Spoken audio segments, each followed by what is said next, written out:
Here we go. And I'm pushing the button.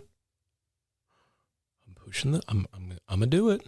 It's all in the fence. That's massive. That's massive.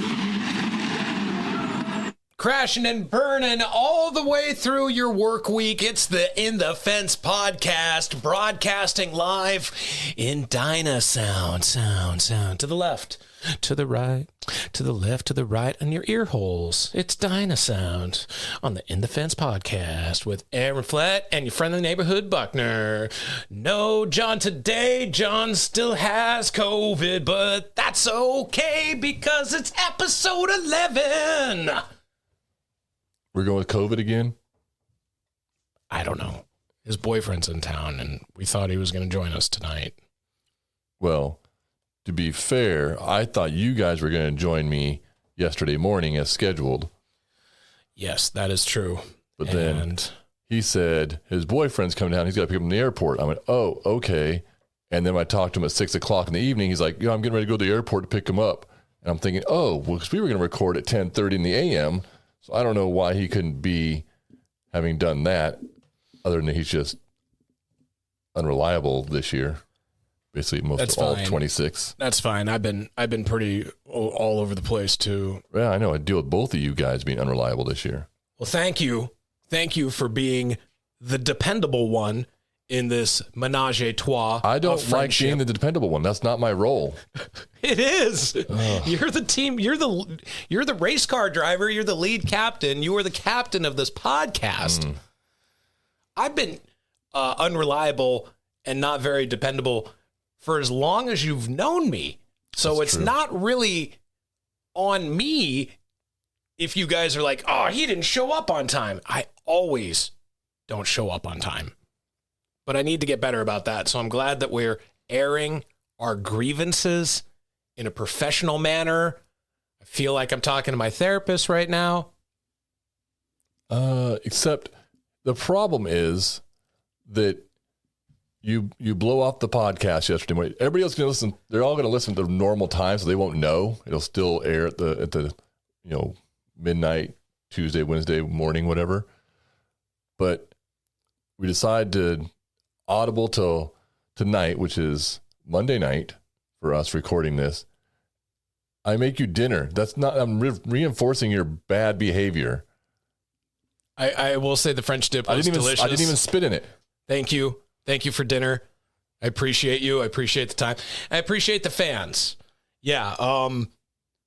So much fun racing activities to talk about for the show today. This is me trying to change the subject. Well, we had some guests lined up, but since you two bailed, we have to try to reschedule them. So I might. And really good job right there. He wanted to say some 4-letter words, but you didn't. You refrained. I might have to come back here tomorrow and do a phoner on my own, and then plug it in and just add it to. So if you hear us doing a phoner later, it's not happening tonight, most likely. We have the feelers out trying to reschedule some people for tonight, but we haven't heard back from them. Although you could come down tomorrow, I guess, after work and also do that. So I could do that. We're hoping at some point in this episode to have some very special guests. Excellent. I'm looking forward to that. So Denny Hamlin won't return your text messages. I mean, he was ready to come in.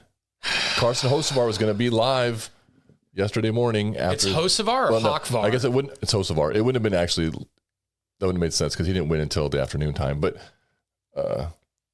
he did win and did his little ride around on the door sill. Yeah, Talladega. Yeah, it was pretty cool. You watched the whole thing. I didn't. No, I watched the end of the race. About maybe a little less than half.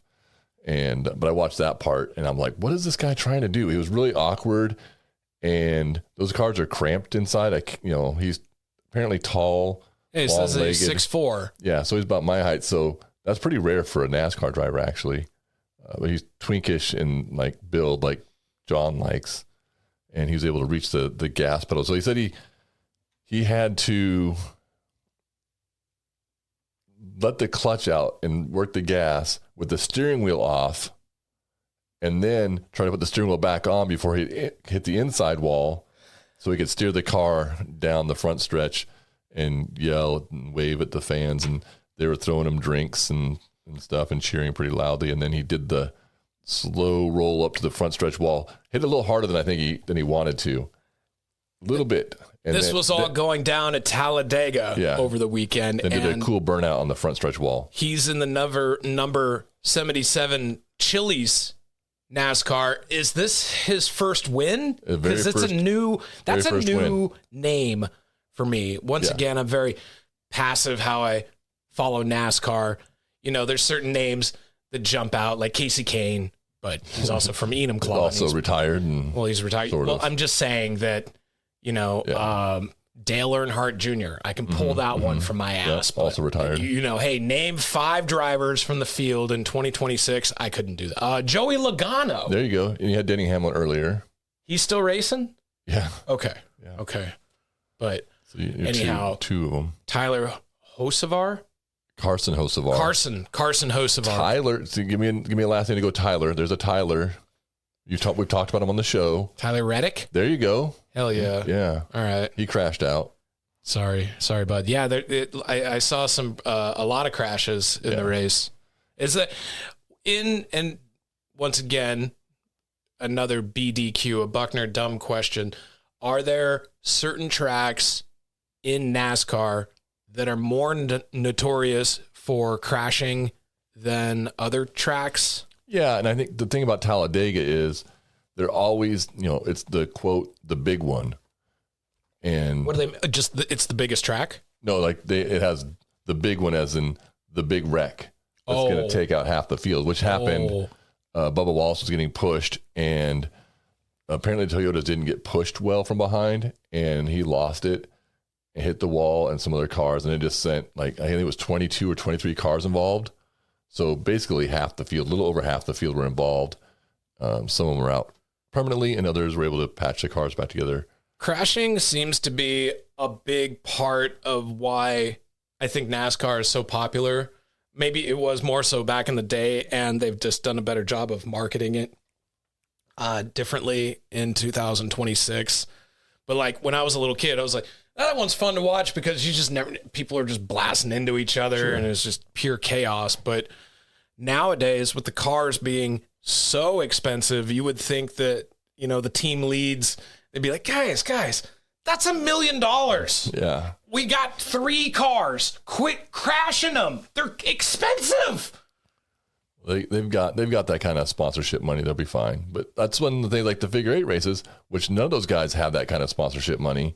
You missed a hellacious wreck at Evergreen on Saturday in the figure 8 division, the Outlaw figure 8s.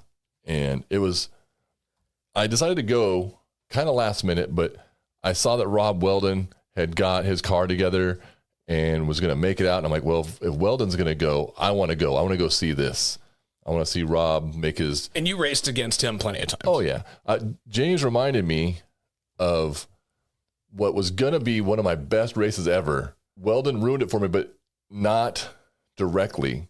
Ooh. So does he listen to the show? Maybe. I think him and his wife might have be. If you guys are friends with Rob, let him know he's on the show this week. People let him know because I know he's been told about it. So years ago, this would have been, oh my God, this would have been 2000. Geez, it might have been actually 2000, somewhere in there. Right? Okay. Early 2000s. But before we were friends. Yeah, this is before I met you. Because we became friends in 2004. Yeah. Yep. I had my Galaxy. I was going to try to race the whole season for the first time, and I ran the whole first half. This might have been mid-season championship night even, or maybe the race after. And I was top 20 in points, and I was running, B mains. And so I'm running this B main, and I check out. I am gone. I got a half lap. We switched from an automatic transmission to a manual transmission, and we'd just done some work on it. We didn't really know what we were doing much, but... Sorry to interrupt. When you say check out, you're half a lap ahead? Yeah, half a lap ahead early on. Okay. And I'd been a half a lap ahead one other time prior to that, but that half a lap evaporated really quickly. So this time I'm like, I'm not taking it easy. I'm going. I'm balls to the walls. I got to get out as far as I can before some other faster cars were going to catch me. I can't even imagine what it would have been like to hang out with you back in 2000, because in 2004 we were pretty crazy. Yeah, I was not that crazy then, I don't think. So I'm out there, I'm going, and so my Uncle Harold, he had his Ranchero, and he had his previous one he gave to our friend Rich Salter, who... Rich the Garbage Man? Nope, different Rich. And it was a number 66, so it was still a Ranchero, it was still the whole green and all that, 57 Ranchero, and he's in the race with me. Apparently, Rob dumped him, and Rich was like very mild-mannered, very mellow, and he would always stop at the intersection, the opposite of Weldon. So I don't know that Weldon dumped Rich, because I'm a half lap ahead. I'm not, right, racing in front of me. I'm not looking behind me. And so I come out of the corner and I see Rich, and I'm like, oh, Rich is slow today, I guess. Like, I'm fine. So that makes sense to me in my head. That's why he's there. I'm like, he always stops, but he's mad this time. He's going to go after Weldon and go get him. Right. He's mad. And so he's going and I'm going. I'm like, I'm expecting him to stop. And he is not stopping. And last second, I tried to do this thing where I turn hard to spin the car. Tried to spin the car. Yeah. Because I've done that before. Spin it through the intersection and miss, but it didn't work that way. And I hit him right in the left rear wheel. Okay. And broke the axle out of his car and bent my clip all up, and I was done. That was it. No race win. No, my half lap lead was gone, and I took out basically my teammate. And so so yes, I've raced with Robert Weldon before, but we've never gotten into it with each other. But just transdentally, that's not right. I don't know the word you're looking for, but I can tell you that you went out to watch him race on Saturday, and he's still going strong. And then I will follow up after you tell me a story about Robert and Saturday. I have a question about circle track or figure eight racing. Okay, so go on. So I get there. We're watching the heat races. It was a decent, I think there was 16, 17 super stock figure eight cars, good field of cars. Hell yeah. And they come out, they take the green flag, and Robert, I don't know, misjudged or something, going into the right-hander and clipped the Uke tire and tore the right front out of the car. No! Yeah. And they did get it fixed.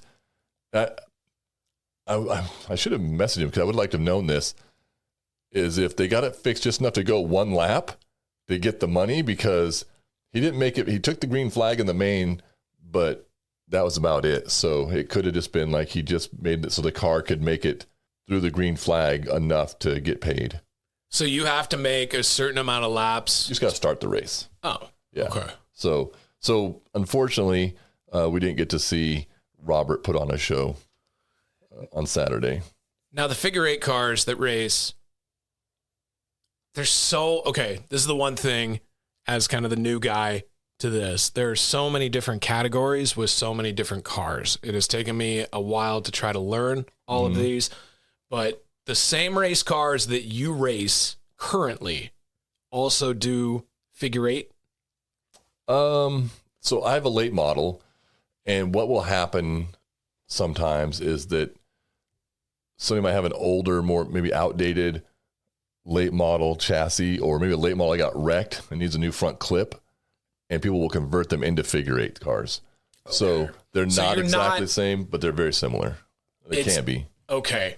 The reason I'm saying this is because NASCAR during the season will sometimes do road courses, and you get to watch the cars struggle drive through trying to make left and right turns, and it's dynamically different. So part of my brain was saying that Aaron in his a figure eight car would work pretty well on a road course, because they turn both ways. I was just thinking that your car that you have, you're like, sometimes we run ovals, but we're going to this track, and today's race is a figure eight race, and it's all in the same series. No, not at all. Okay. No, because the figure eight car, even though that the chassis are similar, they have a lot more bumper on them. Okay. The bumper on my late model is basically a glorified exhaust tube. Yeah, it looks like the whole car looks like it's just made of like one piece. It's like a giant RC car almost. Kind of like that, yeah. But the figure eight cars have way more substantial front and rear bumpers, and a lot of Nerf bars on the side to help keep them They're thinking like, okay, we're not, and that's the other thing too. The mentality of when you're racing figure eight is different than oval because you're like, I am going to hit my opponents. That is maybe some mentality for some drivers, and other drivers like, I'm going to avoid crashes at all costs because I can't afford to fix my car all the time. Yeah, so the last race in the late model, we just read my brand new hood pin bar and just redid all the air box and all that kind of stuff. I smashed that thing up on lap 2. I didn't care. I was going for it. So maybe that's the figure eight guy in me, but yeah, I got right into the back of Dave Klein pretty quick, and that wasn't really the plan, but we had Tom Sweatman behind me doing the same thing. So it was kind of an accordion thing that happened. But yeah, I think in the Outlaw figure eight specifically, and I was talking to James about this yesterday, is the super stocks I feel are more fun to watch because a lot of times you can, especially like say Quentin or Cowboy John Carlson, Mackenzie Dietz reppin', they can make the outside work and pass, and it makes it more of an exciting race. And there's more cars too. And the Outlaws, they hit bumpers a lot. And there wasn't a whole lot of passing. It's hard because part of the problem is those cars are all so competitive and so close in time that it's hard to go drive around the outside of one of those things. So they'll use the bumper a lot more to try to move somebody to get the pass completed. Are there some of the people in the field that do both? Of course there is. Yeah, for sure. Of course there is. It just comes down to time and money. I'm sure that there are plenty of drivers that do circle track, figure eight, maybe even drifting and drag racing. If you got the money and the time, why not? Yeah, I don't know. I mean, maybe some drifting. I doubt it. But although there was, I heard hates drifting. There was a drifter guy who recently started racing with some class here on Monroe on Saturday night. So good for him for getting rid of the drifting cars, or at least doing some circle track stuff. All right, so that pretty much answers my question for figure eight racing. It is definitely a lot more hands-on as far as the cars hitting and bumping and rubbing. Right. And one of our guests that I was hoping to have today was, and unless he calls in the next little bit, was Cowboy John Carlson. Okay. So he drives the number 36 super stock figure eight car for Bill Fleischecker. He has his own Outlaw figure eight car that he drives, number 50. Those are the best of times, worst of times for John on Saturday. He goes out, and he's got his car.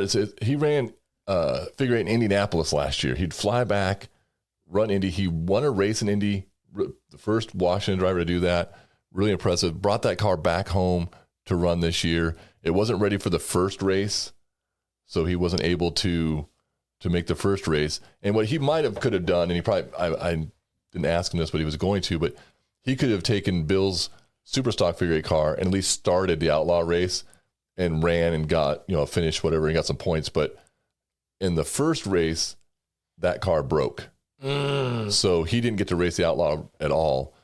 So he didn't, his points, he's done for the year already in points, essentially. So he was racing Indy like currently? Last year. Wow. Yeah. That's badass. I didn't know that we had a Speedrome, not the 500, not the 2.5 mile, brickyard. I mean, but there's Indianapolis Speedrome, which is there's a figure eight track there. Anybody it's really popular. It's probably the most popular place for figure eight racing.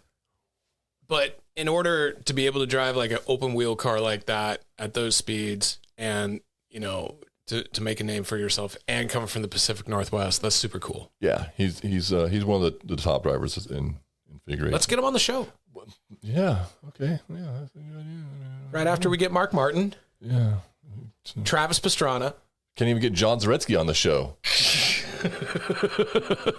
We love you, John. So, Cowboys in the heat race. I'll explain a heat race to you. So, like late models, we don't have heat races. We don't call them heats like you would say a heat, like you would hear like at the hydroplane races. I would think, heat racing is like what qualifies you for the main. It used to be that way a little bit. Now it's just basically practice. Okay. It doesn't mean anything, essentially. It's just a good 8-lap little mini race to help you work on your car and see where you're at. And you get points and stuff, but it doesn't, you start where you start. The heat race has no bearing on the rest of the night. So even if you come in first in your heat, you're still starting, let's say, in fifth for the main. Yeah, wherever you qualified, and they pull out an inverter, not an inverter, whatever. So it doesn't, it's kind of dumb. I wish the heat race had some sort of bearing on the starting position, but it doesn't anymore. And this is what makes this even worse is John Carlson is checked out and he's driving away in his Indianapolis Outlaw figure 8 car. And out of nowhere, he gets T-boned in the intersection hard by Jessica Wilkinson, which isn't like her. I mean, it's like her if she was mad at you. Right. Because she's angry that way sometimes. But I don't think she was mad at John. I don't know why she would be. But she door shot at him hard.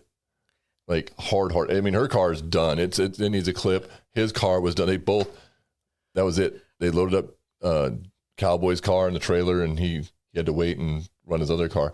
Maybe she was just trying to get his attention. I don't know. Like, that's the thing is, I wanted to ask him. Let me see if I can get on your team. If he had talked to her to find out how it happened. It was, you just don't see that like that very often. Not in a heat race, especially because nobody wants to wreck their stuff in a heat race. Right. If it was the main event, maybe. So I just assumed she didn't see him somehow. I don't know. Like the car is just plain and white and she wasn't looking for it. I thought for a second maybe she would have thought it was Ricky Dietz's car, but he was in a different heat race.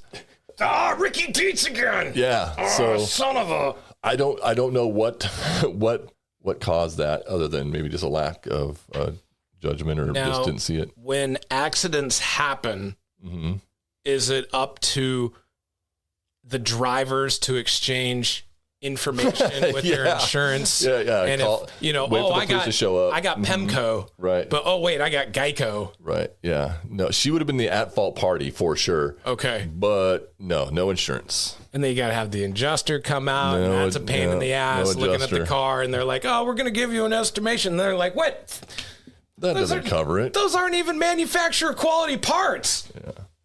It's funny because a long time ago, I pretended to be an insurance adjuster for Aaron. That's not what, no. You were going to teach me. Not an insurance adjuster. You were going to teach me how to be the best estimator. There you go. In Western Washington. And then my mentor, he left. And he drove a Porsche 911 too. I thought he was pretty. That guy was terrible. You were like, he's going to teach you the ropes. He's going to teach you how to be. He wore terrible pants with like little swirly little designs on the back pockets. We should get him on the show. He listened. What song did he always listen? He listened to the same song over and over again. Fantastic choice in vehicles, but 1999 by Prince or something. It was something random, like over, like always. Some Dire Straits. He'd always talk about his lovely wife and show lived with his mom. We never met his wife or kids. No, because I thought she left him or something. I actually thought like she wasn't real because I'm like, that's what I thought. I also thought that she wasn't real because gay. He talked about her like, all the time. Yeah, in it was a little too much. A little too much. Yeah, like you're at the one shop where you can be who you want to be and nobody's going to care. But it was, he was a weird dude. But anyways, he left. I ended up becoming like a glorified receptionist, which was fine. I had a great time working at Kent Collision Center. I just wanted to learn more. That's all. I went by Kent Collision Center on Friday, story hop, sidebar. Mm-hmm. There was no cars there. It was crazy. I think you got to let that part of your life go, man. Oh, I don't care. I got my money. I'm fine. You got your money, but that's going to be hard. That's like seeing your old race car. It did make me want on the track, and someone else is driving it, and it's all knocked about, and it looks like shit. And you're like, oh, that was my car. Speaking, that's why I was down there. I was selling the Legend cars. Mm-hmm. Yep. So I went down to meet the people, got a deposit, and next month, the Legend cars will be heading to their new home in Congratulations. Cleellum. Yeah, I know that you were saying that was kind of up in the air a little bit, but congratulations on getting that done. Yeah. But back, we're story hopping, we're jumping back. Yes. Are both parties responsible if two cars hit, or is it like, I'm responsible for my car, you're responsible for your car, these type of accidents happen, we're doing figure eight. Yeah.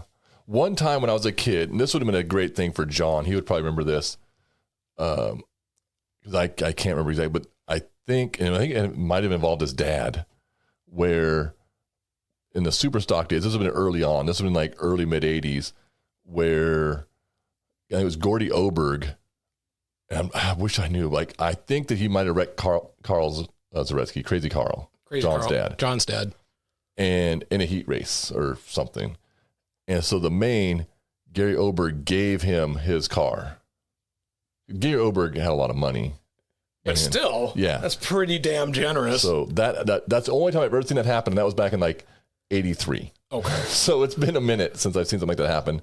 Not to say that it couldn't or doesn't. That's the only time I've ever seen it. And it was a really cool big deal when it happened. I mean, so, and also, I don't think John Carlson wants Jessica Wilkinson's car, especially now. I think it's wrecked. It wasn't fast before, but now it's wrecked.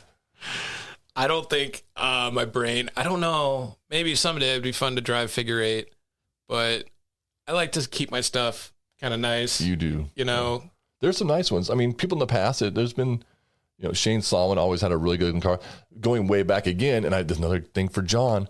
There was a car, it was sponsored by Big O Tires, and I think it was 00. Okay. That would fit for a Big O Tire sponsorship. So it's like Big O, and that thing was immaculate every race. You see it get wrecked on this Saturday. Next Saturday, it's going to look perfect or not show up. That's what's up. Yeah. I don't know who the guy was. Some people out there listening probably let us know, but John would probably remember that as well. But some cars, even figure eight cars, come out and look mint every time. Very cool. And that's the part about this whole experience that I'm going to have to figure out how to jump over that hurdle of keeping things nice and racing. They don't always go together. Case in point, I'm on Facebook Marketplace. I'm looking up Crown Vic cars because Aaron's got this in my head that I need a Crown Vic for racing. I find the most cherry one. Oh my God. Isn't that blue color? It had Mustang wheels on it. Looking beautiful. And Aaron's like, the car's too nice. Yeah, it's not, you've got to come to the track and just see. But I did see that something I was story hop again is I saw a thing on Facebook where a guy built himself a town car for the Crown Vic class. Okay. And he's winning races with it. And so people started commenting on like, I have a town car also, and I win races with. So John was very anti-town car. But he was. I think that you might be able to do okay with a town car. I mean, we got Lincolns, Mercurys, and Fords. Yep. Okay. So what would be the Mercury version of Marquis? Are those allowed? Yeah. Okay. Ron Wolf's daughter Alex has a Mercury Grand Marquis. Yep. What do you prefer? Just an old Crown Vic? I'd get a Crown Vic, but I like Mercury's and as a rule typically more, but I'm going with a P71 Police Interceptor Crown Vic. Why as a rule for the Mercury? I feel like there's some lore here of some type. No, I just like, I used to have a Montego. It was one of my favorite cars ever. Cougars, Comets, Cyclones, And it's a fun, and let me see I like them better than like the Mustangs and the things, because the Trinos and stuff. Would you say it's in young person terminology that it's basic to be a fan of the Ford Mustang, but if you're a fan of the Ford family already, you're like, you know what? I don't want to like what everyone else likes. Yeah. I want to like the kick-ass car that maybe doesn't get as much attention. I think it's like if you're a Chevy truck guy and you're like, yeah, but I want something little, I'm going to get a GMC. Exactly. Same thing. Okay. Yeah. So. Wait, did those come with, okay, sorry to interrupt again, brain fart, but the Lincoln Continentals, they came with air ride suspension. Town car. Lincoln Town Car came with air ride suspension. Yeah, probably, yeah. But the Fords and the P71, whatever cop cars, did not. Yeah. So you probably want to change out the air ride before we go racing. If we ended up, I would recommend with a Lincoln. Yeah. Okay, that'd be a good idea. Okay. So all right, going back to Saturday, so John Carlson wrecks in the Outlaw class, but he still had Fleischecker's 36 car to race in the Superstock figure eight. Mm-hmm. And I also didn't hear what happened here, where the fast cars were in the front. Again, going back to the old days, the glory days of Evergreen Speedway, when there was, A, B, C, D, E mains and all the different classes. They used to always have a full invert. So if you were the fastest car to qualify, Buckner's out there just lighting it up. Yep, 220 in the backstretch. Running and gunning. You start at the back. Makes sense. I'm the fastest one. You got to pass all the cars. Yep. Made for a great race. And they had pass points too, so that it incentivized you, if you're in the back, to pass cars and get more points. So if you started last and won the race, you got a lot of points for that. I feel like there's a way you could probably cheat that system, where if you and your buddy are racing and you could get pass points and then you pass your buddy, but they let you buy. No, it's finishing pass points. So it's not like every time you pass somebody, you get points. You've got to pass them and stay ahead of them. finish ahead of them. So and then they pass you again. It's not like he gets a point now. It would just be a wash. Oh, okay. Yeah. So if you start 18th and you get to 9th, you'd get 9 pass points. Yeah, or 18 or whatever. If it's 2 per car, or whatever. I don't remember that. I was a kid, but I really like that schedule. I think Greg Scott would probably agree with me on that too. He's old school like that. One other thing too, and I keep wanting to mention this on the podcast, and I haven't, so I will now while we're talking about old times. Figure 8 races didn't used to have a yellow flag. Okay. You have a red flag. Okay. When Jessica Wilkinson hit Cowboy John Carlson in the heat race, that was a red flag moment. They don't mess around. The flagger guy, he went sprinting out towards the intersection. He dropped his flags on the ground, and he's waving the red because it's a safety thing. It was a hard hit. You know, he could have been hurt. She could have been hurt. And when they put the red flag out, everyone stops their cars? You stop as soon and as safely as you can. Okay. That's the idea.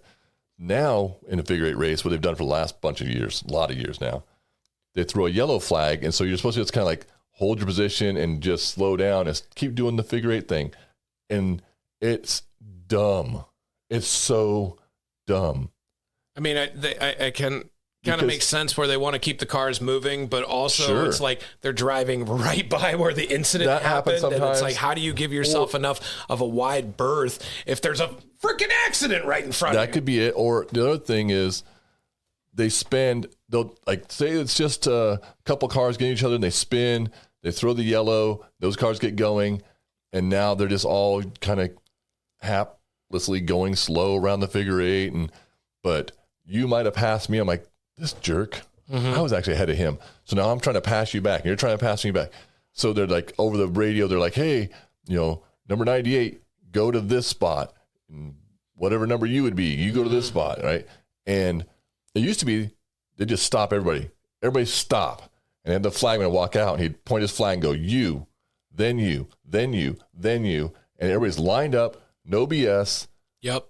And then let's wind them up. We'll go yellow for a lap before we take the green again.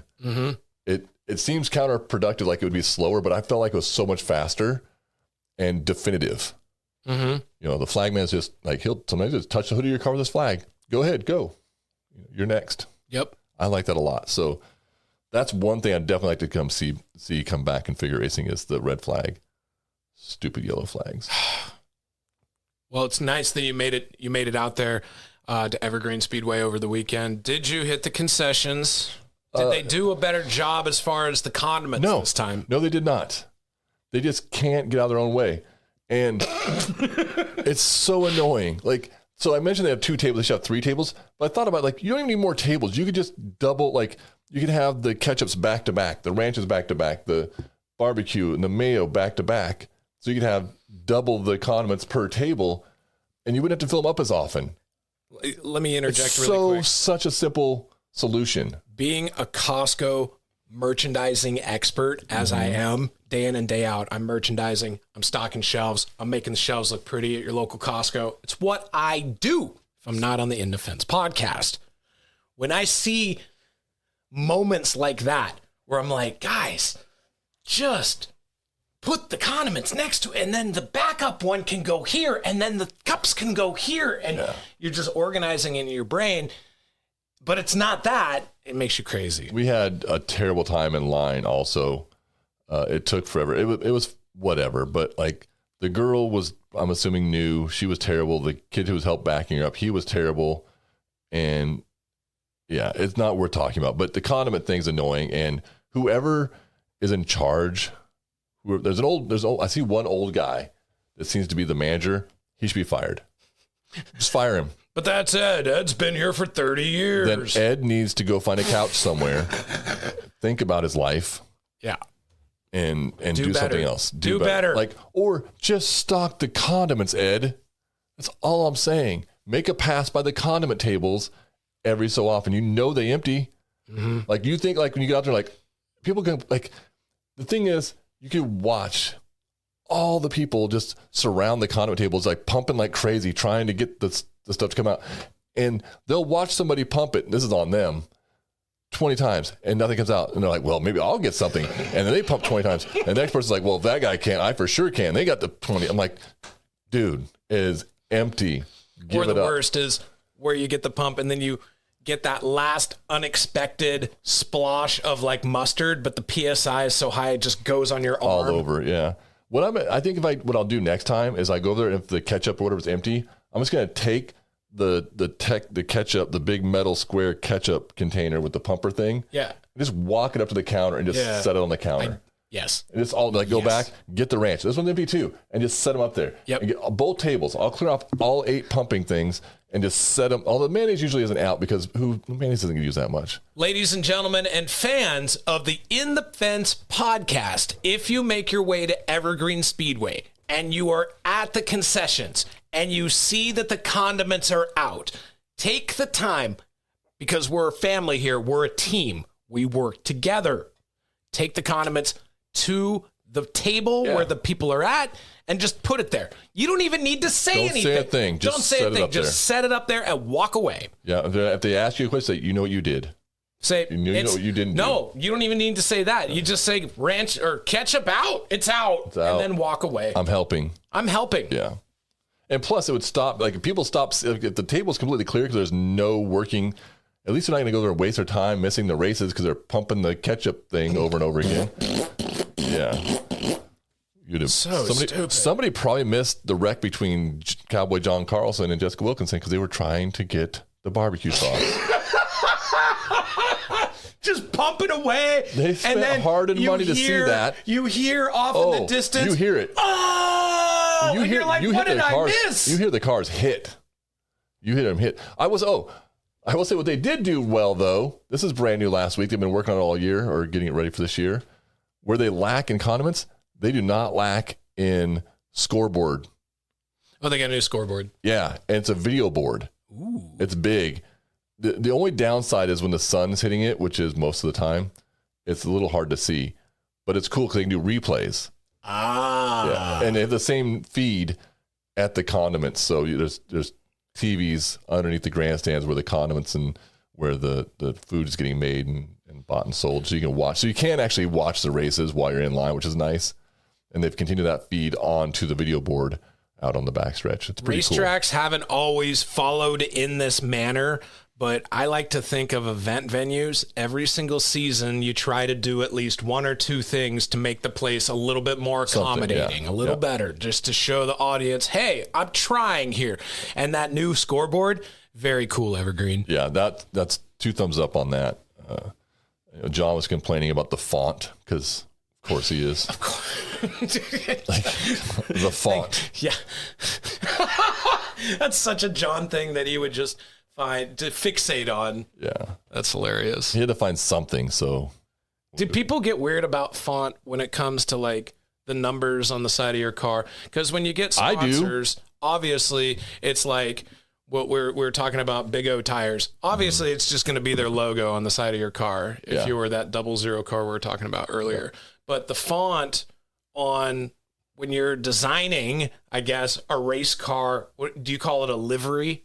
No, because I'm not bougie. But yes, people do call it that, but no. What do you call it? Paint scheme. Paint scheme and livery are the same thing? Yeah. Okay. Livery would be like the whole thing with the sponsors and everything. Yeah, it's just. Sorry for using a bougie I know. word. I'm going to be all like, I'm sorry, get off my lawn with your livery, but. But it's a paint scheme, even though we use stickers, because that makes sense. Yeah, a lot of them are wraps these days. But I'm actually very much, I've always been into numbers, like the font of the numbers and the designs of the numbers since I was a kid. How funny that the most artsy fartsy type of thing, and it's these race car drivers like, should I go with the Helvetia or the Times New Roman? I used to design numbers like people like I would design it and then in reverse so I could cut it out on like shelf paper. Yeah. To put it on a race because we didn't have money for vinyl and cutting and all that stuff back when we first started doing that. Or we'd make a stencil and paint them on. But there's some cars out there right now. I'm going to call somebody out, a figure 8 guy who nice guy shows up and I appreciate that he's there. His numbers are terrible. They have it on a couple different cars. And I get the idea. I get what they're going for. It doesn't work. And I'm going to say it. And I don't know why nobody else has said it. I mean, I feel like if you're friends and you're doing something like if you got a boog, right? Right. And you're out the bar, you need a friend to say, "Hey, man, you got a boog." That don't like hey, girls, blow your nose. Yeah, blow your nose real quick. Or hey, your fly's down. Your fly's down. Yeah, get it. Yeah. This is the equivalent of a boog and a fly down. Okay. Is Jacob Funk. Okay. Drives the number 8 car. J Funk in the house. J Funk with the funkiest, most terrible number on any race car at the track. I keep thinking you're gonna say like 69 or something. No, it's number 8. Okay. It's just number 8, and he tried, bless his heart. He wanted to be patriotic about it. So he put like red, white, and blue inside of the number 8. It's like I can see that. That'd be cool. It's like if you took an American flag, right, and you cut an 8 out of it, right, so that you get a little bit of the stars and a little bit of the bars, yeah, right, which makes sense. I like that. I don't see anything wrong with that. It doesn't work. First of all, it's one number, right? So if you were 88, that'd give you a lot more surface area to have a flag shape. Correct. But it's a skinny little 8. Oh, well, it needs to be a fat 8 so that you can like, and even still, like a really just, fat 8. Yeah, it's so too much. And so I know it's 8 because I've seen the car enough, but it's hard to tell it's a number 8 when it's on the track. It's also hard to tell it's an American flag. It just is kind of lost. That's all I'm saying. And there's other cars with terrible numbers too, but that one popped in my head. We talked about those trucks, the Pro 4 trucks, the 6, 7, 8, 9, whatever truck numbers. There was only one of those at South Sound last week, the number 9. It looks like they painted it, looked a little better, but the number was also still terrible. I will say that my favorite when they do the letter or the number fonts for the race cars, I like when it has a bright color for the number, but then it has a outline of either another darker contrasting color or black. So that way it not only makes the color pop on the inside of the number, but it also makes it very exactly. Like the 98 right there. That's perfect because it's very visual. You can see it from afar. Right. And it's very easy and it makes the numbers pop. Yeah. I again, the 98 on my old Legend car. You use 2 colors on that one. You used 3 the pink colors. and a black. There's gray, there's black, gray, pink, and white on those numbers. And your Legends cars, you guys did a really good job of the colors and the design. Yeah, and on the late model, those are white, pink, and blue. Your late model is the car is black, so it's hard to see some all stuff. Black. So, yeah. Do you plan on doing any more graphics in the future? I mean, it looks tough as hell, black. I kind of prefer it, but I mean, we're car people, like to switch it up. Yeah, I got the In the Fence podcast logo digitized. Oh, shut up! You put that on the car? So, not yet, but I got to get it printed. Put it on the roof. You can put it on the number goes on the roof. I'm putting it on the quarter panel. Oh, okay. Yeah. Sorry, I got excited. You did. You got more excited than me. So that'll happen, I guess. But no, right now I'm just worried about putting it back together and winning this weekend. Hell yeah! You know, South Sound for round 2 of the USA Late Model Series. Let's see. I'm gonna make a tentative promise right now. I will be at the racetrack this Saturday to watch your race because I goofed up on getting late to the show on this, and now I feel guilty. I don't want to make it up to you. Plus, you made me dinner tonight, and you were mad at me when I showed up. I made French dip. You did. It was good. Jackie was going to make French dip, but then she didn't, so I just did it. That was nice of you. You're a good husband. Thanks. Who's a good husband? Who's a good husband? You are. Come on. One thing we haven't talked about, there was a bunch of other races at Monroe, too. Mini stock race was pretty good. The 221 kind of got screwed out of the win. Came back for a second place showing behind the 97. While we're just calling people out, I guess I'm in a mood. That's fine. We call out a lot of people on the shows. And I'm blanking on his name. It doesn't matter. Everybody knows it's a 97 car. He let me drive his car one time. So super nice guy. I like this guy a lot. How long ago? A couple of years? Yeah, probably 5-6 years ago. Okay. He had a Ford Focus SVT mini stock. It was a Hornet car, but I ran it with the mini stocks. As a fellow bald man, so you're balding-ish, right? You got the slow roll on your bald. Thanks. The receding hairline. You've been able to hold it off for quite a while. It looks good. You keep it styled nice, and it works for you. Appreciate it. And now you got the gray on the side, looking distinguished. Thank you. I don't have that. I'm cul-de-sac bald if I let it grow out. Not a good look. You could make it work. If you were like ironic enough, you could grow it out. I'm not hip. I'm too old to be a hipster like that. Throw on some pit vipers. You get the little back ponytail. Nope, definitely not that. Definitely no rat tails. Little rat tail. 97 mini stock, FTG racing. Shave your head. Just shave. It's over. It's done. I'm sorry. Like, it's not coming back. It's not looking better. It's just, and it's easy. The first time you do it, it's like, it's a lot of pressure. You're like, can I do this by myself? Your girlfriend can help you, but just do it. You get really good at it. Just do it. And you'll save weight on the car. Is it all baldness in the front and a party in the back? Or his is actually I'm trying to figure out the visual of what is offending you so much about this person's hairline. His is a little weird. He has it kind of long on the side, so it covers his ears like you would see in the 80s. Okay. And in the middle, it's almost like a mohawk, almost like Stripe from Gremlins. Okay. So he's got like hair, bald hair as you go over the top. Right. And it's just really wispy and thin. Right. It's just how, it happens to dudes. Happened to me, right? Mm-hmm. And it took a little while for me to come to terms with it. And you just got to deal with it, and it'll look better. His girlfriend, she won't say anything because she's probably a good girlfriend, but she'd appreciate it in the long run. Interesting. Or maybe she won't, because then he might be more attractive to other girls. And do you still buy shampoo as a bald man? I go through a lot of shampoo. Yeah, I shampoo my head every day, but I also have the beard, so I do my. This is so random. Well, it's the most random race car podcast show, period. So my friends that were listening, shout out to Jake and Buckley again.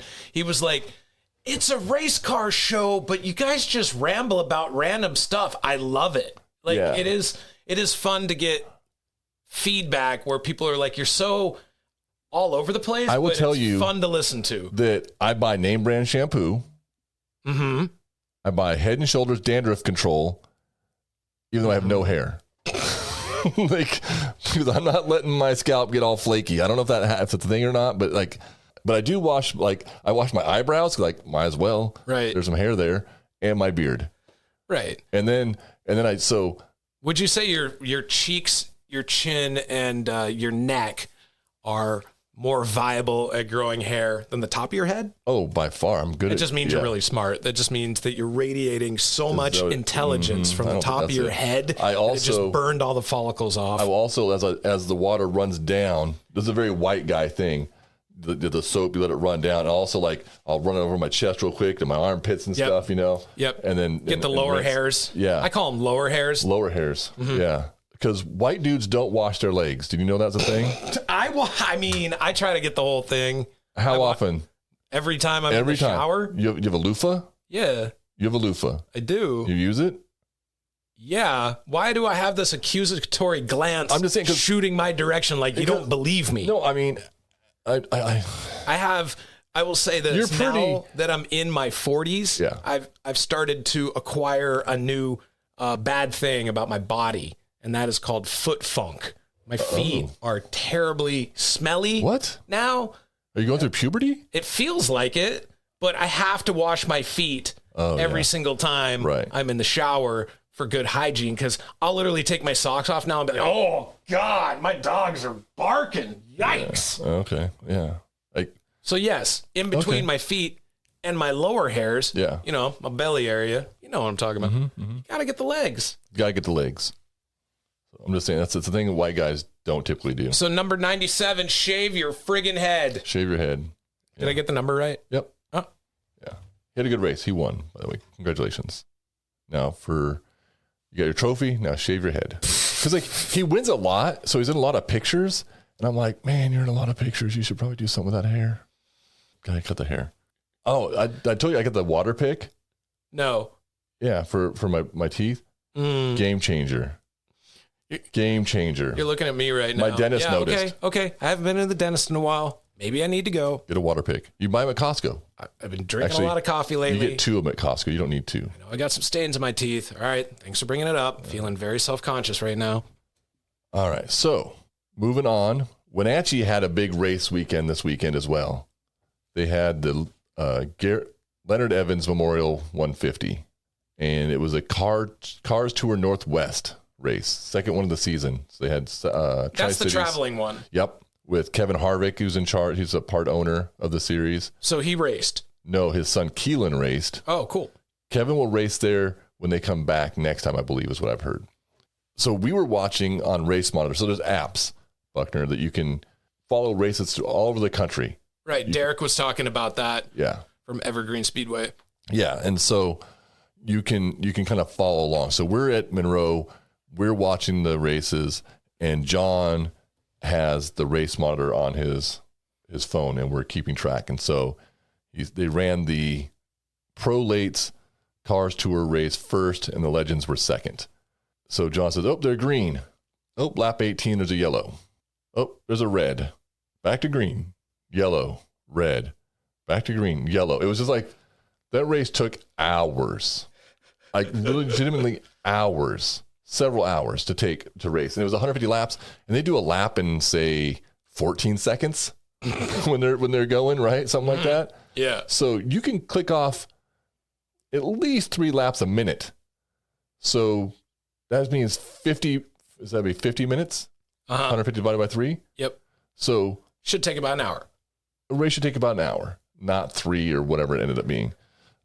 One thing, Evan Gotts, oh man, this is embarrassing. It sucks because you don't want to be this guy. So these cars have quick change rear ends. And how a quick change works, there's a plate on the back with about 8 or so bolts that hold the plate. You pull that plate off. They're quick changes that come off real easy and quick, right? Take those bolts off. You got 2 big gears. You pull those out, you put in different gears. That's how you change your gear ratio in your rear end. Interesting. For whichever track you're going to. Okay. Or if you want more or less RPMs and whatever. Kind of like a bicycle. Kinda. In the like, yeah, your big sprocket and little sprocket. Yeah, right, yeah. Like that. So there's no chain between them. They just meshed with each other. Remember we talked about doing a nut and bolt check? Mm-hmm. Somebody didn't nut and bolt his quick change rear cover. Oh no! And I don't know if you know about gear oil and rear ends. Yeah, there's a fire. No, it didn't catch on fire, but it's 90 weight synthetic gear oil all over the track. Oh no! And it led to a big wreck. I saw it was Garrett Evans, Leonard Evans' son. So Garrett Evans owns the track. It was his dad Memorial race. He got into Hayden Plybon in the 55 car and just destroyed the body on that car. Hayden was able to go to about the halfway point and then just called it a day. And Garrett, I think, was done at that point too. So it wrecked a bunch of cars. And so they didn't know where the oil was coming from. They take him into the pits. They get the track all cleaned up. That's why they're under red. They were under red for a minute to get all this gear oil cleaned up, which is not the easiest thing to clean up. And then Evan Gott's like, all right, I'm going back out. Still with no gear cover on the back from the rear end, and just put some more oil on the track. So I guess they had to clean the track up a couple times for that. You know, it was funny. Your lovely wife, while we were having dinner, said this phrase called the ripple effect. Yeah.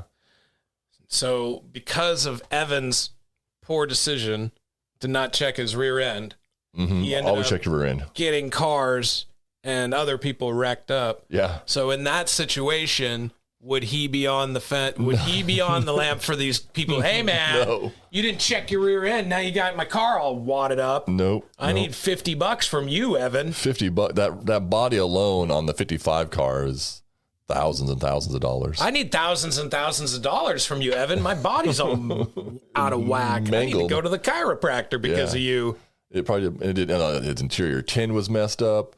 Maybe some shocks rear end and stuff. Yeah, it had some damage on that car. And I don't know. I didn't see Garrett's car, so I don't know how bad it was, but it couldn't have been good by the way that Hayden Plybon's car looked like. So I feel like if I was Evan and that was my move and I kept getting those accusatory glances after the race or during the race, I would be so embarrassed. I would quit racing. Yeah, I hope probably just quit and be like, that was fun. I hope he took the time to like get his pits all cleaned up, get it organized so he can get his in armpits. And use the head and shoulders. Go out to where they park the haulers and be the first one in line to get in and get out as fast as possible, which is hard to do in Wenatchee because you don't want to have to see people after that. And then, so a lot of wrecks in that race. There was some other drama. This is why I wanted to talk to people that were there about maybe some of the officiating that happened. I know with the Legend race, which happened afterwards, they were in a bit of a time crunch to get it in. The usual guy who runs the Legend races at Wenatchee is really good, but he got put aside for the Cars Tour guy to run it because it was his show. He kind of big dogged him. That happens. And created a cluster with calling back green flags, and some cars got wiped out. Dylan Wolf's car got destroyed. Is he okay? He's fine. They're working on trying to get the car ready for this weekend at South Sound, which sucks because Dylan also races a USA Late Model. But since they're going to spend so much time working on the Legend car, I'm assuming he won't have the USA Late Model ready to go for this Saturday at South Sound. I was hoping to, I like to race with Dylan, and I was hoping to see more cars out, but hopefully the next race will be ready for that. Well, he's supposed to be going to Canada with us on the 9th. For the 151? Yeah, 121. 121. So hopefully that happens. I was thinking of 151 Bacardi. Yeah, it's just a different alcohol altogether. So then there was some other drama with Shane Sawin, because of course there is. Shane's such a good dude. Yeah. People listening are like, what are you talking about? I met him at the race. Did you? Yeah, John introduced us. Okay, He was racing that, yeah. Yeah, number 4 Legend car, and he's helped us out a lot at the shop and on our cars, but he can't help himself sometimes. He can't get out of his own way. He's his own worst enemy sometimes. And it's not always like his fault, but I went back and watched the video from the race before with him and Matt Barrett at South Sound. Matt Barrett passed him pretty dang clean, and Shane smeared him going into turn 3. And then this weekend, again, it looked to me like the kid going into the corner cut down on him, and Shane got into him, and they spun. And, you know, it's a thing that happens. It sucks. Shane got out of his car. You're not supposed to get out of your car. Oh, my God. I think, I'm trying to remember back when I was running Legends at Wenatchee, but I feel like they had a rule. If you get out, that's it. You're done. You can't get back in the car and race again. Right. And Shane gets out, yells at the kid a little bit, trying to get his car unhooked. And then some other kids rolling around the inside of the track. And I don't know why, what caused this, but Shane does this thing where he runs at him and flips this kid off. And he's got his one arm behind him. And somebody took a picture. One of his sponsors, actually, that does a lot of track photography, took a picture and they posted it. It's a really funny picture, actually. No sense of humor for Shane on this one. He was really upset. So they took it down because he probably yelled and cussed at him. But the problem with the internet is once it's up, it don't go away. Right. So now there's memes where somebody made a meme where it was the Bigfoot, through the woods. And then it was a picture of him like next to it. They kind of had a similar look about him. Shane wasn't as blurry though. And we need to get him on the show. Yeah. He's going to be mad at me for even talking about this, actually. Well, good. It'll make for a better show when we get him on. And then we really, but Shane's the kind of guy that might punch you, or not you. He punched me, but I don't mind getting punched. I just don't want to. It's just not my favorite thing. Well, you got John. John will take a lick. No, John, I think, is on his side. Oh. John and I disagree on some of this stuff. So I don't know about the Wenatchee situation, but I think he thinks that him and the Shane Son and Matt Barrett thing, that Matt got into Shane more than I think that Shane did or Matt did. I just thought it would be fun to have some of these drivers on the show that are colorful personalities. He's great for that. A lot of emotion. All the emotion, yeah. And that's what I'm talking about. And Shane's got all the talent, too. That's the thing. Like, he's really, really good. When he ran figure eights, really good. Really good. And he's won some legend races. He's really good. One thing I've learned about you race car drivers, the best ones are always a little crazy. Yeah, you got to be, I think. And Shane he fits that mold. And Shane, by the way, if you're picking up on this, that is not a slight. We do a show with John Zaretsky. Of all people, come on. Right. Well, that's the thing. So apparently there was some drama with the track can talk to the drivers with these receivers that we have, right? Yep. But usually if you have a spotter, the spotter will have the receiver and then relay the information to you, the driver. Mm-hmm. So his daughter, Marissa, who's one of my favorite people, she a former racer herself, she was spotting. Okay. But the receivers are really easy to hit the button to change the channel. Mm-hmm. Super easy to do that. And then now you're talking to another driver? No. The receiver's independent. That's the track talking to you. Oh, okay. When the channel changes, nobody's talking to you. You don't hear anything. Okay. So they're trying to line people up, and there was some, I think Shane wanted to have like I was saying in the figure 8 race where like he's like, I should be here. And the other guy's like, no, I should be here. And they're back and forth. And the track's saying, number 4, you go here. But Marissa had it on the wrong channel, so she's not hearing it. So she's not relaying that to Shane. The track's up against it on their time. So I think they just went green with 3 wide. Weird thing to do, but I get it. That might be what Shane was mad about with the other kid we flipped off. Not positive. The thing is, unfortunately, it's unfortunate that Marissa messed up. And by extension, that's Shane's fault, right? That's his spotter, his team person, his crew member. You're a team. One messes up, you all mess up. It sucks for her to that, but she owned up to it, right? That she did that. It just sucks. And I think Shane just probably, I would recommend some anger management classes, because I get it, but that wasn't the wreck that I saw. The video I saw, it was bad. It's annoying. It's frustrating. He could have kept going. His car wasn't that bad. Put a bumper on it and get back out there and go do your thing. So what you're saying was the crash wasn't extreme enough for the reaction. That's how I felt. Yeah. Okay. But I don't know. And once again, I didn't see this, and it would have been great to have John's opinion. Yeah, and I wasn't there. Show. I wasn't there for the beginning. I don't know what happened on Friday the night before. They had a race that day too, which he had a pretty good finish. I don't know what happened in practices and heat races and whatever. There might have been more history that I'm unaware of, but it doesn't matter, because at some point, the thing I mentioned this to you earlier, I think, was what's the common denominator? I asked you that. The common denominator is me. Right, for being late. Yep. And in these accidents and these incidents on the track, the common denominator is Shane. Okay. Yeah.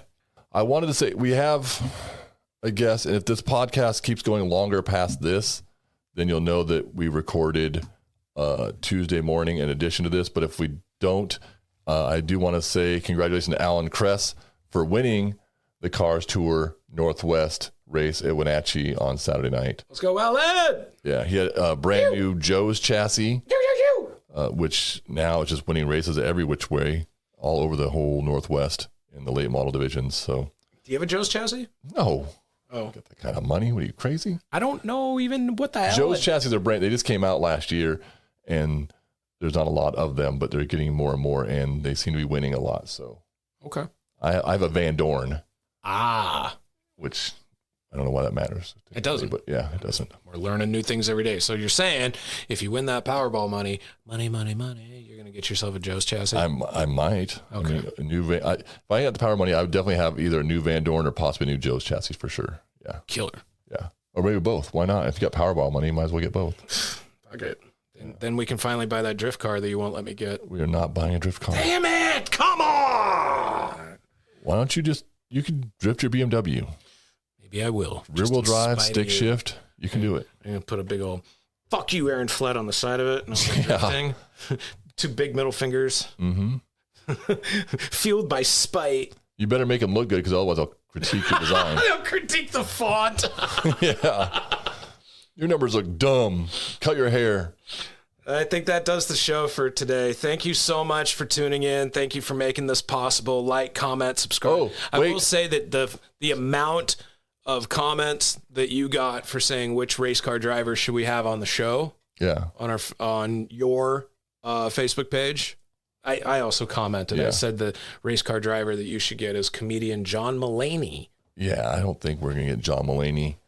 I did want to say one thing real quick. We'll go back to episode 1/9. I saw Greg Scott at the races. Greg Scott! He was by himself. Greg Scott! I sat down and I said, I need to do some investigative journalism here, Greg. I said, what stripper were you dating in April of 1998? And he said, Tami Denton. He didn't even hesitate. So I told you. Now I don't know what to believe. But he's such a smart ass. He's such a smart ass. I can't trust him. I messaged Tami. We'll leave this to the fans. Hold on 2 seconds. Please go back to episode 1 and listen. And when you have the opportunity, go to episode 9 and listen. The one thing that, and you know what? What's the phrase that you said about myself? That you said about Shane? What is the common denominator here? The common denominator here is Tami. Yeah. So who's telling the truth? I messaged her this tonight, but she hasn't checked her Facebook page. I asked Greg because she wasn't at the races. I said, "Where's Tami?" She's at Rick's. That's what he said. That's what he told me. Now I know he's lying. See, that's why I can't trust him. I can't trust what he says. Oh man! If she was at Rick's, I would have beat feet to get there. You would have beat feet. Does it still exist? I think so. I don't know. I don't know either. Adult cabarets are not exactly one of those establishments that you're like, oh yeah, 30 years and going strong. Yeah, kind of like a here today, gone tomorrow they would be type of thing. recession proof, but I don't think that's the case. I don't think there's that many of them around. There was anymore. a Rick's. The only Rick's that I know of was the one in Seattle, Lake City Way. That's the one. Yep. I have no idea if that exists, but if you guys do, like, comment, subscribe, and let us know on Facebook.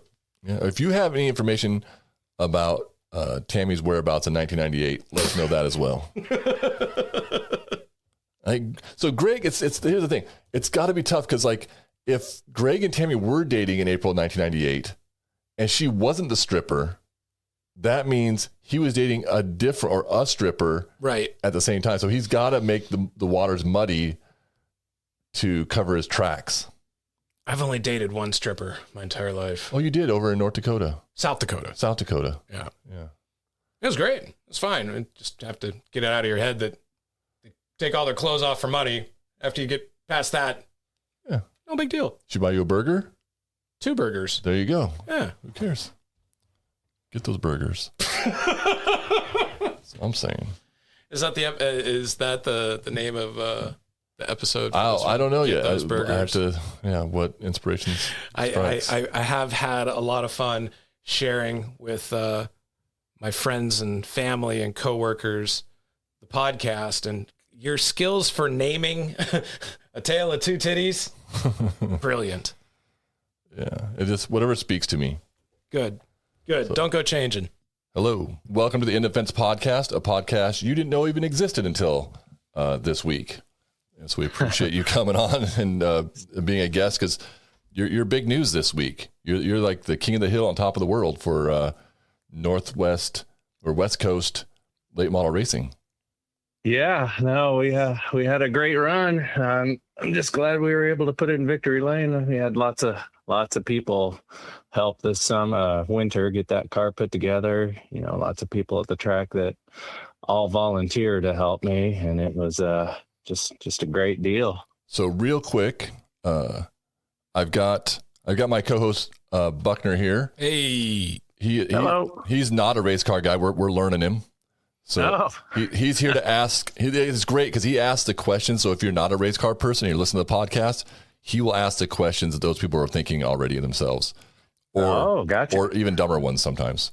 Let's start off with a question. What's your name and what do you do?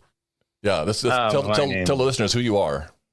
My name's Alan Cress. I'm a superintendent for a waterproofing and masonry restoration contractor out of Portland. Kind of work all over the Northwest, fixing up old buildings and bridges and things like that. So you're from Portland. Speaking of Portland, we were just talking about strippers earlier in the episode. Yeah, there's a few of them around there. I'm not actually from Portland. I live south, closer to Salem, but yeah, there's plenty of them around. Yeah, he's not associating himself with Portland. Absolutely. You're from Oregon. You come up here to Wenatchee. What would be your home track since you don't have Portland Speedway anymore? Well, they were asking me that at the Cars Tour deal, and I was trying to think. It's either probably South Sound Speedway or, I race the most at Wenatchee, so I guess I'll just say Wenatchee's my hometown track, even though it's 6 hours from my house. Yeah. So a little about me. I've never met you before. We've never talked. I've seen you race, and I race the USA Late Models Series at South Sound. Oh, nice. You were talking about your crew and all the people. This is what Buckner probably wouldn't understand. How many people would you say that you took to the Leonard Evans 150 last Thursday, Friday, Saturday, actually? It's a 3-day thing, right? Yeah. Well, Thursday, I drove up Thursday night with the car, but most of the crew came Friday and Saturday. Yeah. But I would say I had at least 7 people with me. Wait a second. You fit 7 people in a race car without headlights, and you drove all the way to Leonard's thing on the roads, and you didn't get pulled over? No wonder he's on the show. He's a freaking legend. That's pretty amazing. You can fit 7 people in a lake model. Yeah. So 7 people. So our crew is just me and John Zaretsky. That's it. Just the 2 of us. We have nobody else. Sometimes he brings his boyfriend, which is more of a distraction and a hindrance than a help. But I tried helping out once, and then John yelled at him. That's what John does. I got in the way, and I was like, "Nah, I'm good. I'm good." You won't come out anymore. Yeah, well, No, when you're working for free, when you're working for free and all you're getting paid in is cuss words, that doesn't go very far. How many people did you yell at this last weekend, Alan? Start drinking. Did you cuss out any crew members this weekend?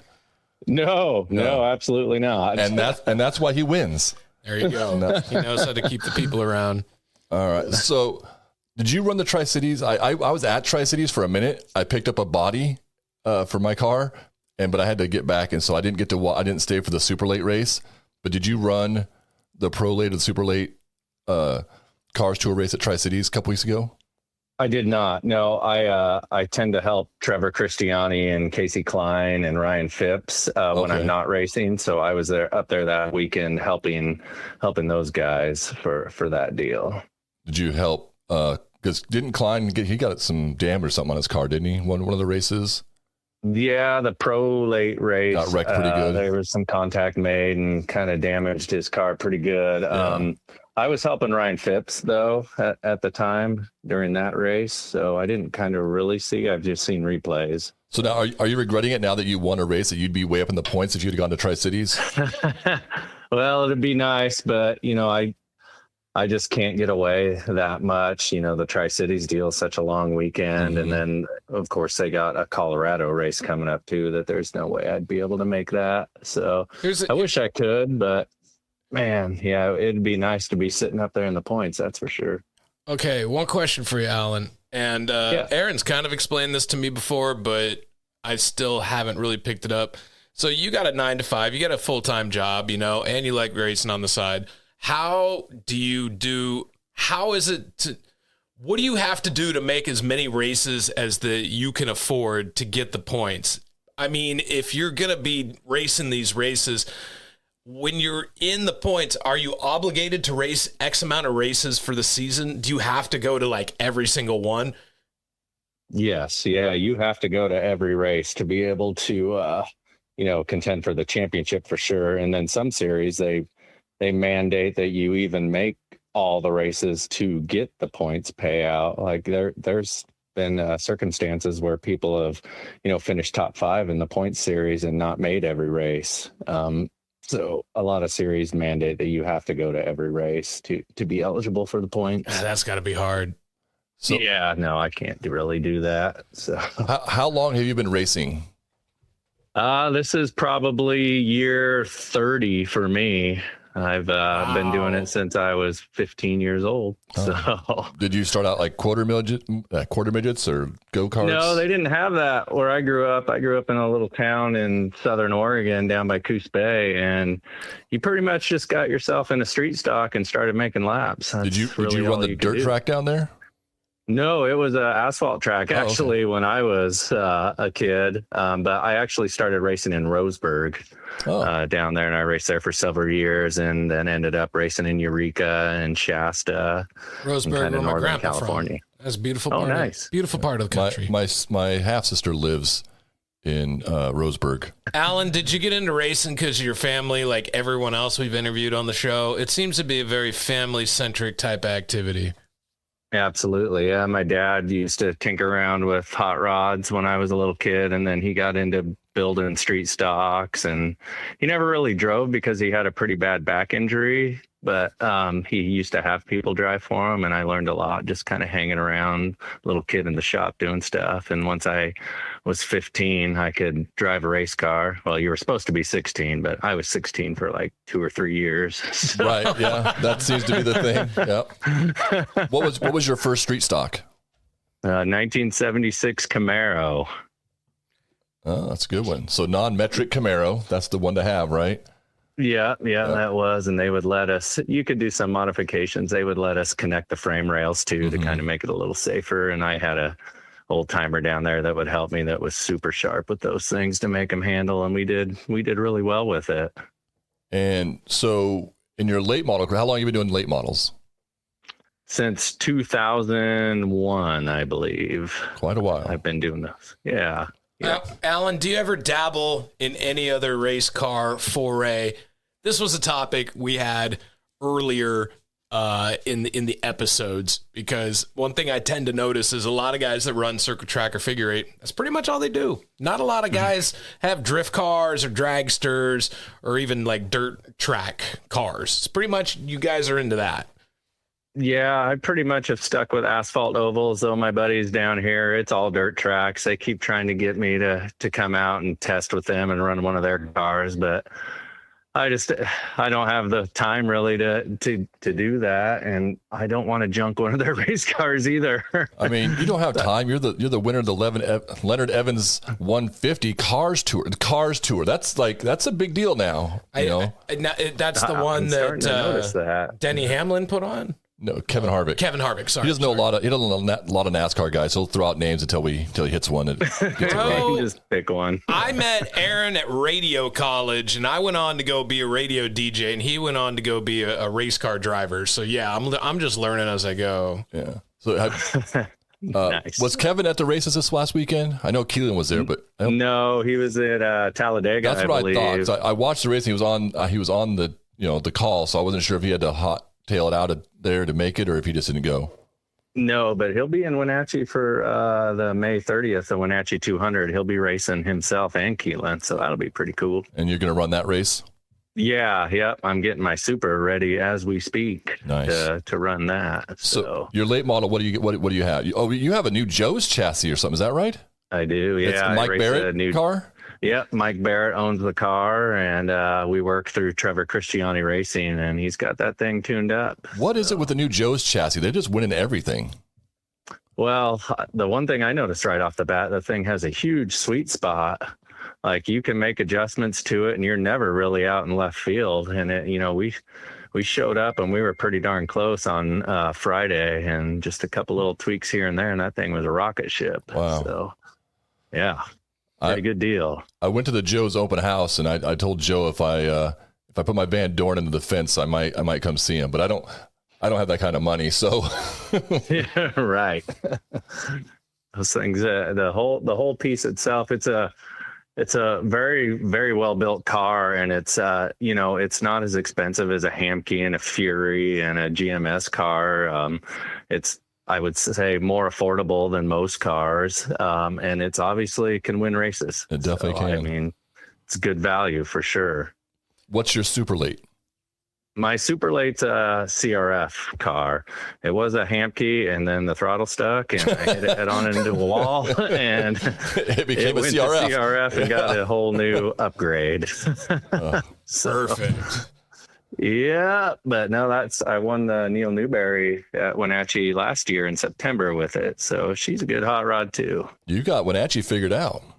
Yeah, I've been running there a long time. I really enjoy that place. Are you going to come up and run the super late race at South Sound? Yes, the Northwest Tour race. Yeah. I will be running that, South Sound 200. Yep. I won that race back in 2018, I believe. So I always love racing there. That's a beautiful facility too. Would you be able to travel and make the time to make it up to the Fireball 151? He doesn't have that kind of car. What are you talking about? What are you talking about? He's got a Joe's chassis. 121.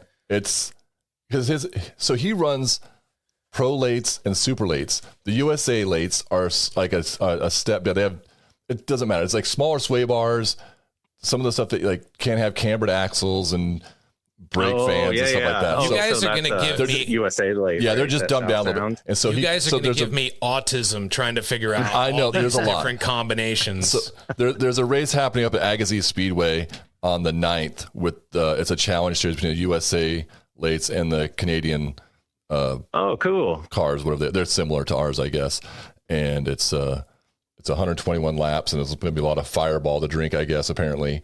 Oh, and we had nice. we had the dude on the show, and he had a great Canadian accent. And I just, we got Alan on the show, and so I just assumed. Yeah. But you know what happens when you assume something? It makes an ass out of you and your Joe's chassis. Oh! Don't be a dick and invite fast cars to the race I want to have a shot at, first of all. Come on, man. Like, give me a break here. But yeah, and it's 6,000 to win, but it's Canadian, so it's not exactly the same as the Leonard Evans 150. Yeah, but the beer's cheaper up there too, and got more alcohol in it. I love going up to Canada. It's a great time. Freaking cool. You know what? I don't have a crew chief for that race. I'm just saying, if you got nothing going on the night, come on up. I could use some pointers. Johnny Z can't go to the Canadian race, so I'm on my own. No, bummer. Yeah. So the type of racing that you're doing with this type of car, if I was a dreamer and I'm a little kid, is that the type of stepping stone that I would get to try to actually have NASCAR dreams and actually, be Dale Earnhardt Jr. one day? Yeah, I think from where he's at, the next logical step I would say would probably be ARCA Menards, right west, and or I would think so. And then maybe the truck series after that potentially. And does anybody do the trucks just for shits and giggles, though? Like the type of racing you do, but put a truck body on there? Because I've always loved those NASCAR trucks. That's a different kind of class. They have a class in Idaho. Yeah. Speed trucks. What are they? Super truck, speed truck, something like that. Yeah. That's cool. All right. Yeah, we never cracked open that nut before.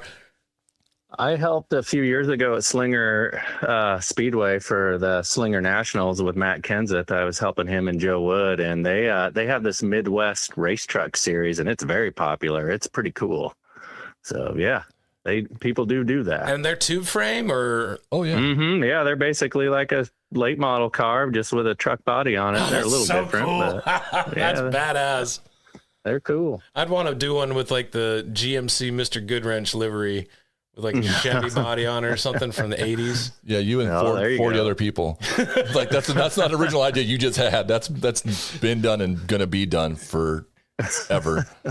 What are your future plans for racing? Are you just kind of doing what you do now and enjoy it where you can and do what you can? Yeah, that's just kind of it. I'm at the point in my career I just go to the races that I enjoy going to. I'm not really out there to prove anything. I'm just out there to really have fun and hang out with my guys, and yeah, it's just for enjoyment at this point. Do you have any tips or things that people should be doing in order to win races if they're not already? Let's get between the ears. He wants how much money you need to spend. Yeah, well, money is the big one. Go find lots of it. But if you don't have that, you can make up for it a little bit by spending a lot of time and a lot of hard work in the shop. Just get to know the car and just everything you can do to learn about your race car. I mean, I don't have a ton of money behind me, so I just spend every minute learning. I surround myself with good people to learn things and keep up to date on the newer chassis and setups and stuff. So that, I wouldn't say time is free, but you can make up the gap there a little bit. After this, that's what I'm doing. I'm heading back up to go to the shop to work on our car to get ready for this Saturday at South Sound and see if we can improve upon our last race. Yeah, absolutely. Trying to get our first win. Time on the thing, you'll always learn a little bit here and there. I'm hoping to run the 200 with you guys. That's kind of cool. I think, because my car was a super late and we had to dumb it down. How do you dumb down a car? Well, we'd change the sway bar and the axles and take the brakes, the fancy brake stuff out. With the setup that they mandate. Yeah, and the shocks is the biggest thing, right? We have dumb shocks. He has smart shocks. Okay. He's got his shocks cost as much as your Subaru.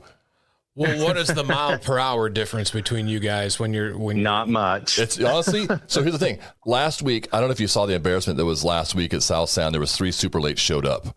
It was pretty sad. Their lap times are a 1/10 of a second faster than my lap times, but correct. Their cars are heavier than mine. So it's never apples to apples unless you're running in that class specifically. So in theory, you could have a better driver with a car with dumb shocks and still pull one off, maybe against a car like because they would make me weigh more. Oh. And then my dumb shocks would be too much of a handicap. I did it last year. Okay. We ran it, And we did like we ran. Ethan Ebert won the super late race we did, and it went green all 100 laps, and I did 99 of them. So I only got lapped one time out of 100 laps at South Sound. That's good. Oh, good. Well, with the USA car. With the USA car, yeah. So we didn't change the setup at all. We just put tires on it and went. So. Oh, nice. And also not a lot of cars then either. I think 6, 7 cars, something like that. Alan, you do a lot of road tripping, right, across the United States for racing? Oh, yeah. What is the go-to staple that has to be in the cab with you for a road trip treat? Oh, Red Vine's licorice. That's my go-to all the time. I was not going to guess that. No. I was kind of thinking he was going to say sunflower seeds because that's corn nuts, maybe. That's what usually people say. No, because that makes me want to drink beer. Oh, right. Probably shouldn't be doing that. No. So that leads to my next question. Saturday night, how much beer did you guys consume after that win? Oh, man. Hard to know. Only Ken Bonney knows because he picked up the bar tab before we saw it. But honestly, it wasn't that much compared to what we usually do because we were in tech for 2.5 hours after the race. Which honestly isn't terrible. Like I'd rather be winning or podium finish and being in tech because you're going to wait 2.5 hours to get out of Wenatchee anyway with the traffic getting in and out of that small pits with all the haulers and stuff. So you might as well just take your time and you guys could load up and get ready. And then by the time you're done out of tech, easy in and out, load up. Yeah, it was cleared out. And believe it or not, we weren't the last ones out of there. No. So we were able to get loaded up pretty quick and get out of there and off to the Clearwater. So it was pretty cool. Where did you start in that race on Saturday? I started 10th. Oh, you had a good spot. Yeah, it wasn't terrible. It was ahead of a lot of cars, but I had heard that like there was like first through 20th were like a 10th or something. Yeah, it was nuts. I think I can't remember what fast time was. I'm just going to say it was like a 12:55, and I ran a 12:64, and I was 10th. Yeah, so it's like 0.003 of a second. I think I'd have been 7th or 6th or something like that. Yeah, just ridiculous. Real competitive. Dang. Wow. So and you escaped. I'd heard that we talked about it earlier in the show that. Now I can't remember. I'm blanking on the name we talked about earlier. The quick change cover came off and oiled the track down. Right. Yeah. And you missed out on that, it sounds like, obviously. Well, and it's crazy because Evan was right in front of me for most of that. And I don't know how I missed out on that. I just never got into it somehow. Maybe it's because I was straddling all the oil right behind him. Yeah, I don't know, but I never got a part of it. So, Hayden Plybon wasn't as lucky. Right. Yeah, there was a few people. I think maybe Garrett. Yeah, Garrett and them. I didn't really see what happened, but I tried to avoid Garrett spinning, and I thought I could get around him, and I ended up having to slam on the brakes and just stop because he came up and closed the hole down that I was trying to get through. So thank God you got those smart shocks. Yeah, exactly. They knew what to do. That might be what brakes are you running on that bad boy? PFCs. Okay, yeah. So shout out to PFC for making that thing stop in a hurry. Yeah, absolutely. Yeah, because I had just hit the gas to go by it and then had to immediately punch the brakes, which, thank goodness. Now, there was a halfway break, and did you guys get out of the car for your halfway break there? No, they only gave us like 4 minutes. Oh my God. So no P break. The only reason they stopped us at all was because we had made so many caution laps that they wanted to give an opportunity to put fuel in the car. Oh, and they brought the fuel out onto the track or something, I think, right? You guys didn't even go in the pits for that? Yeah. They parked everybody on the track and we fueled up on the track. So at what point after the race did you pee? We got the hard-hitting questions here. It was quite a while because I sweated most of it out in the car. So that brings up a good point. I never really thought about that before. So if you're doing like a real life like NASCAR race, like the ones we watch on TV, do they have to wear like pee bags and stuff? I think they just pee. They probably just go. I think they just go. Yeah. Because a pee bag would just add weight to the car, and you don't want that. Oh, and then it'd just get hot. Oh, probably start boiling. And you gotta pay somebody to take it out of the car. Like this is Or too if you many got in a problems. crash and then it splashes all over the place. Just dry clean the fire suit. Oh, yeah. It'll be fine. That's because it race. You guys, speaking of NASCAR race, like it was as long as a NASCAR race with all the yellows and the reds. Yeah, the reds were. Oh, that was unfortunate. That really that kind of hurt us too, because it didn't let the tire pressures gain like they needed to. How we had everything set, and then the car just never got off the racetrack. I pretty much bottomed out the whole time. You were hoping for a long run, and you weren't getting it. Yeah, we just didn't. It seemed like we'd get 18 laps, kind of at the most. That's exactly it. So John and I, we were at Evergreen watching the races there, and he had the race monitor on, and he literally goes, 18 laps, green, oh, yellow, nope, red. Oh, back to green, nope, they're back to yellow and back to red again. And it was yellow. We watched the entire races at Monroe, and I think we were walking to the car to leave before your race ended. Oh, man. Yeah, just unfortunate kind of sequence of events there, just kind of snowballed. There weren't any like major wrecks or anything, just had some really bad oil downs. Who got second in the race? Vito did. Vito, okay. Kinsella, yeah. Vito and then Casey Klein. Did you go up and say in your face to either one of those guys? No. Especially Casey, like you since you help him out, you're like, yeah, that's what you get. No. Talk to the hand, nothing. I was just pretty much kind of in shock a little bit. You know, I kind of posted this on my Facebook feed. You never really know how those things are going to turn out. You go there to win, obviously, but, you know, it doesn't always happen. Especially at Wenatchee. Like, yeah. Such tight racing. Yeah. And then I pull into victory lane, and then I had to sit in my car for like 5 minutes because they wanted to get the TV cameras and everything set up. So well, by that time I was just like, get me out of here. Been in it for 2 hours. Yeah. That's crazy. So are you going to be at the Summer Showdown at Evergreen this year? I will. So I'll be at the Galloway and the Prolate portion of the showdown. Okay. That is the goal. I think we will go, but not race that. We went a couple years ago, and what's the track? Where is that? Evergreen. At Evergreen. The Summer Showdown's at Evergreen. The 5/8 track. Yeah. It's the big track. Alan, if you could add anything to the menu at Evergreen Speedway, what would it be? Red vines. Red vines. Yeah, red vines or red ropes. Red ropes are go to as well. All right. Hey, Evergreen, you listening? We're talking to the drivers here. Yeah. Start taking notes. Yeah, or margaritas. If they can make that happen, that'd be good too. Big fan of them. All right. Well, hopefully I will see you. Actually, is the 200 at South Sound before the Summer Showdown in the Galloway this year? It's August 1st. The Galloway is that's earlier. June something. Well, maybe I'll come up. We'll see you. I'll introduce myself at the Galloway, and I'll bring you red vines and margaritas for after the race. Nice. That sounds good. That sounds like a winning combo. Yeah. There's probably somebody who has a red vine coiled up like a snake in a margarita for some fancy girl type drink. And well, you could do that, but I would be using the red vine as a straw. Oh, red vine straw. There you go. Yeah. Nice. We'll work on it. We'll see what we can come up with. So nice. Thanks for taking the time out of your busy day of strippers and water management. Yep. Right. Exactly. And donuts. Donuts and strippers. That's what we all equate Portland with, even though you don't live in Portland. Oh, jeez. Oh, you're talking about Voodoo Donuts. Yeah. He goes down that direction more than I do. We got Voodoo up here now, so it's kind of lost a little bit of its luster. Yeah. You don't need to spend 3 hours getting there to get them. But any other shout outs you'd like to give, Alan, before we hang up on you? Just kind of thank you to Mike Barrett and Trevor Christiani Racing and Joe's Racing Chassis. That's kind of it. All right.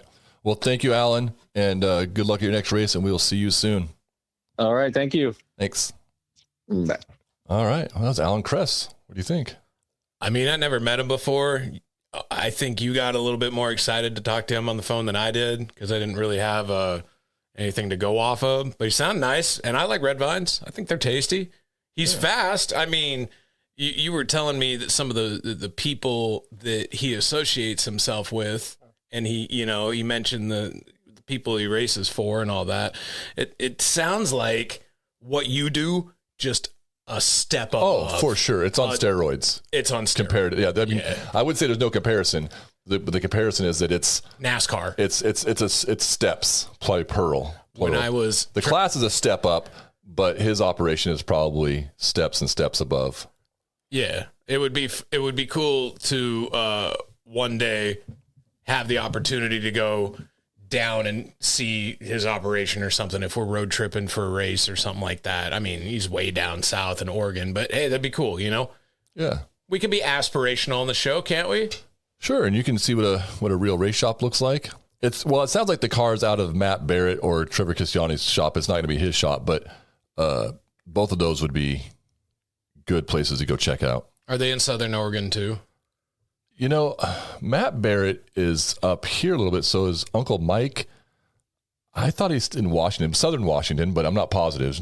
We'll have to send Matt an email, see if he wants to jump on the show. I will see Matt on Saturday. Oh, cool. Yeah. And I'm going to try to make it out as well, so it'd be fun. And Monroe, correct? South Sound. South Sound. All right. I'm sorry. I'm working off of like 3 hours sleep here. I just got done with my overnight shift at Costco. He is cranky like a little baby. He needs a pacifier. I'm so pissed off. I didn't think I had to come down to do the interview. I'm glad I did the interview now. See, Alan's a nice I knew guy. you would be. Who knows you? Stop it. Who knows you? Stop it. Who knows you? Who knows you? Who's a good boy? Who's a good boy? It's the In the Fence podcast. Thank you so much for joining us. We'll see you next week. Bye-bye.